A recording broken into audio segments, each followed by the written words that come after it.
Long before a girl becomes a woman, long before she chooses a career, long before she understands the power of her voice or the beauty of her mind, something else is already taking shape within her. It's quiet, almost invisible at first, but it grows fast. It's the image she holds of herself. Psychological studies have shown that by the time a girl is just 8 years old, she begins to form deeply rooted beliefs about her body, her face, her voice, about whether she is beautiful or worthy. 8 years old, let that sink in, that is second grade. That is before she understands taxes or heartbreak or how to tie a proper ponytail. Yet already she is forming judgments about whether she's good enough. They do not arise from stillness, from peace, from the quiet truth of her own design. No, more often they are chiseled into her heart by the sharp edges of television screens, magazine covers, comment sections, and social media filters. They are reinforced every time she hears someone joke about weight, scoff at imperfections, or celebrate beauty that comes in only one shape, one size, one tone.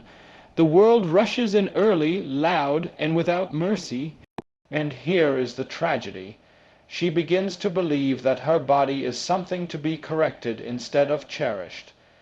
She begins to think her value is in being liked, noticed, accepted, not in being known, nurtured, or deeply loved.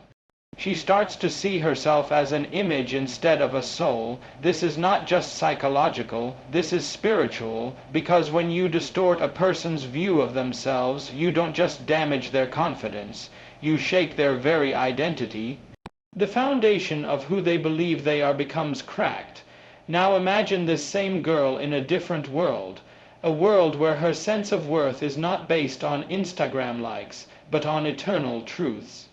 A world where she is told, early and often, that she is made in the image of something holy, that her body is not a battleground for comparison, but a temple of purpose. Imagine if she were taught not just self-esteem, but sacred esteem. But too often that's not what she hears. She hears silence, or worse, criticism dressed as concern. She hears that beauty is a goal instead of a gift, that her body is something to fix instead of something to thank God for. And when the Word, the living truth, is not present in her life, then the world becomes her teacher, and the world is a ruthless instructor. And so the pattern begins. A girl grows up carrying ideas that were never hers to carry. She doesn't see herself through the eyes of love, but through the distorted lens of culture. She doesn't know that her worth was set before she was born. She thinks she has to earn it, prove it, protect it. All the while the truth stands quietly by, waiting to be spoken. There is a divine design written into every strand of the human mind. When it comes to the female brain, science has revealed something both astonishing and beautiful. Women process emotion more deeply.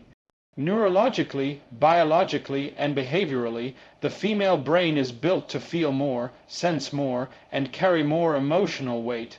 Yet instead of being celebrated, this God-given design is often misunderstood, mislabeled, and even mocked. From a young age, girls are often told they're too emotional, too sensitive, or too dramatic. These words, spoken in jest or criticism, start to shape how they perceive their own emotional world. They begin to see their ability to feel deeply not as a strength, but as something to suppress. The culture often associates logic with leadership and emotion with weakness, as if one was superior to the other. But this is not truth, it is imbalance. The same emotion that leads a girl to tears in a moment of compassion is the same emotion that enables her to comfort, to understand, to empathize, to connect with others on a soul, deep level. The female brain has more connections between the two hemispheres, allowing thought and feeling to interact with a rare kind of synergy. There is an intuitive wisdom built into how women perceive the world. They are not just reacting, they are reading the room, sensing the tension, picking up on subtleties that others may miss entirely.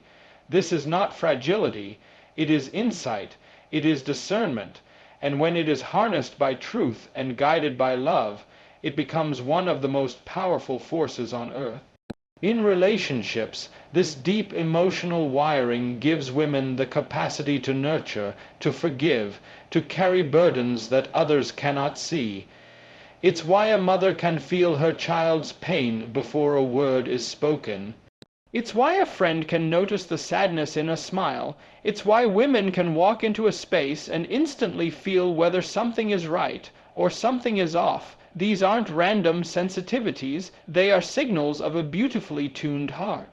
But because the world doesn't often understand this depth, it teaches women to hide it. It tells them to calm down, toughen up, or get over it. It turns a gift into a liability. The result: girls grow into women who doubt their instincts. They silence their own voices. They apologize for their tears, for their empathy, for their intuition. They begin to believe that in order to be strong, they must be less of what they were created to be. Yet strength does not mean numbness. Emotional depth is not a flaw to fix, but a feature to embrace. The very capacity that allows women to carry the emotions of others with grace is a mirror of divine compassion. It is not weakness to feel deeply, it is courageous, because to feel deeply is to live deeply, to risk pain for the sake of love, to open one's heart instead of closing it off. The female brain was not wired for indifference. It was crafted for connection, and this connection is not a secondary trait. It is central to who she is. From the earliest stages of development, long before a girl can articulate what she feels, something sacred is unfolding within her. Scientists have shown that girls display higher levels of empathy than boys even in infancy. Their brains light up more vividly when exposed to emotional expressions. Their nervous systems respond more strongly to the emotions of others.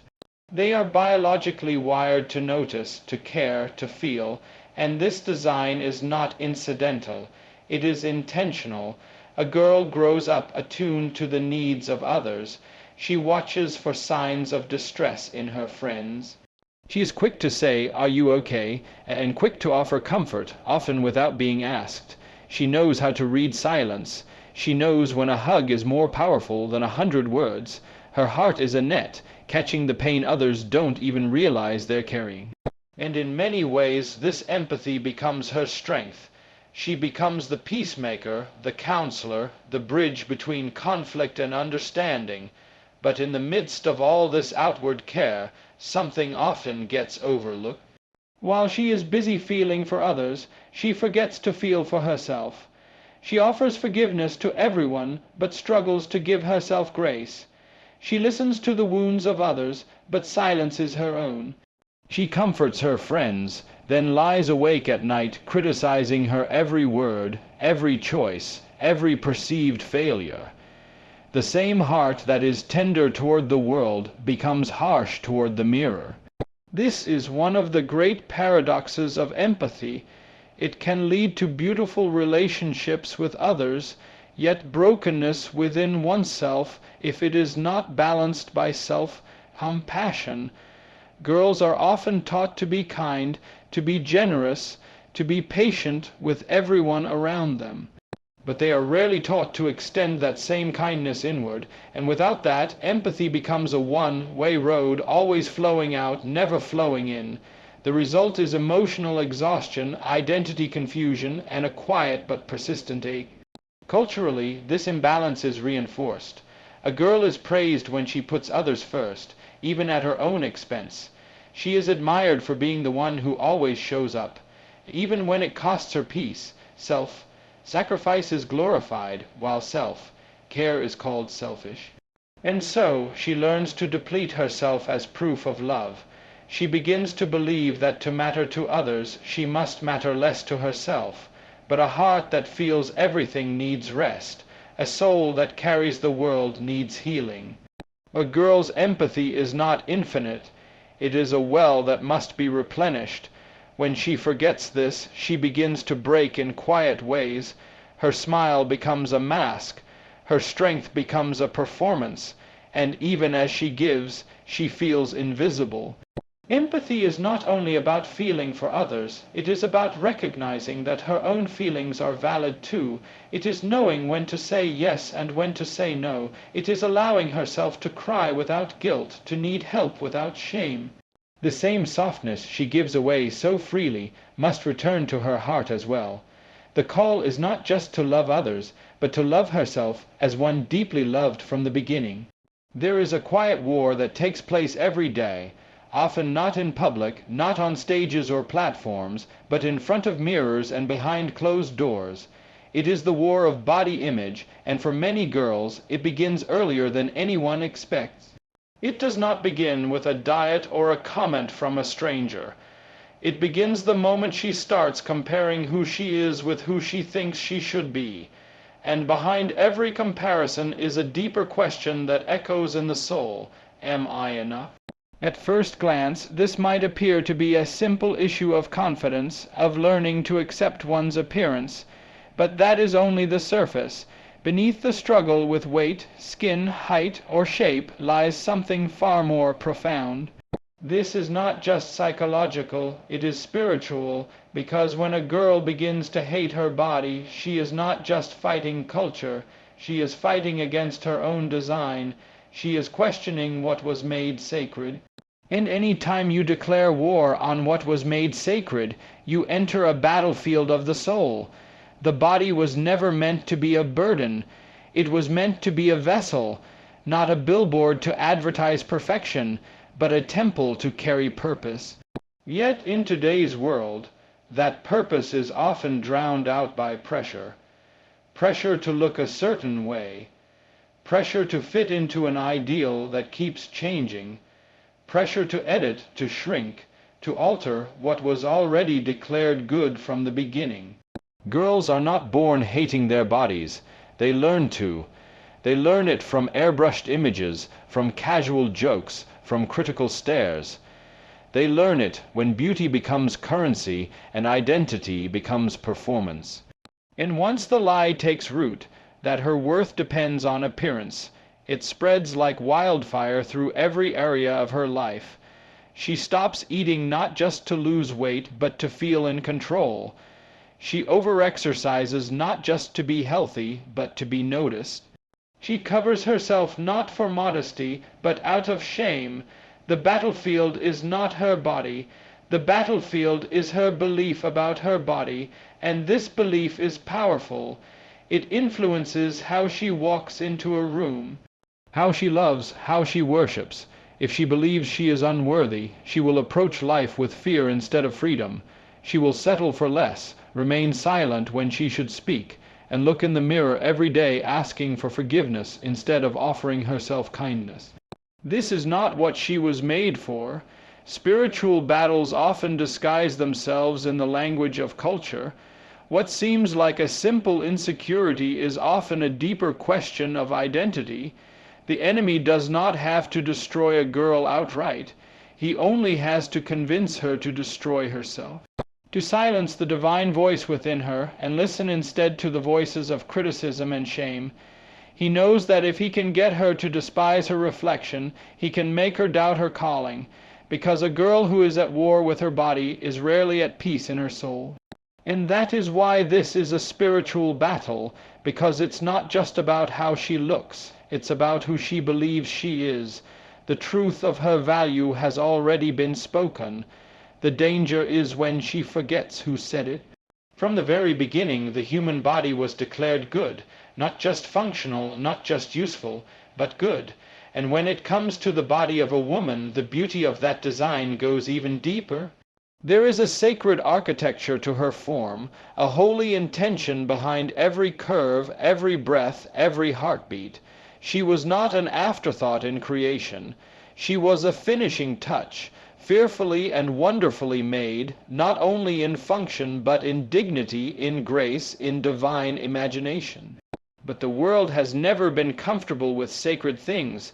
What God declares as holy, the world tries to commercialize, to control, to reduce. And so, the body of a woman, intended to be a vessel of life, strength, and compassion, has too often been treated as a product, as a performance, as a possession. Instead of being taught that her body is a temple, she is told it's a brand. Instead of learning to respect it, she learns to rate it. The value of something priceless is negotiated like it's negotiable. She is bombarded with images not designed to inspire her, but to sell to her. To sell her diets, surgeries, cosmetics, clothes, not out of love, but out of fear. Fear that she is not enough unless she changes. Fear that being natural is not being beautiful. Fear that the only way to be worthy is to be wanted.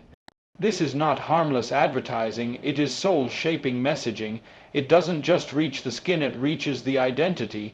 The result is a woman constantly measuring herself, constantly apologizing with her posture, her silence, her hunger. And here lies the deception. Her worth has already been spoken for. It was set before time, before comparison, before criticism ever existed. She was not given value by her reflection. She was born with it. It is etched into her DNA, written into her biology, stitched into the lining of her soul.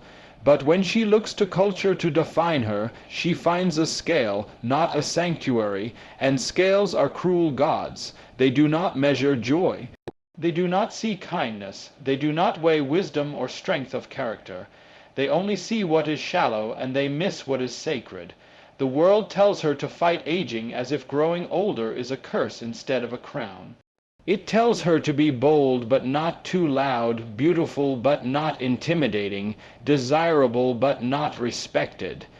These mixed messages are not designed to build her confidence. They are designed to keep her doubting.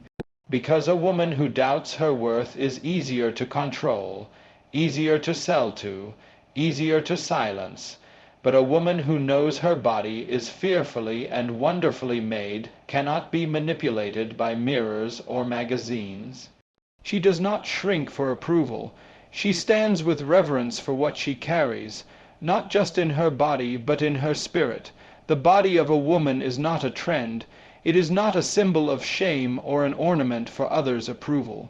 It is a masterpiece, intentionally formed and spiritually significant. To redefine her worth by worldly standards is to insult the artist who designed her. And yet that is exactly what the world tries to do, subtly, consistently, relentlessly, until she forgets that her body is not her enemy, but her evidence. Evidence that she was created with purpose, that she was never a mistake. That her presence in this world is not accidental.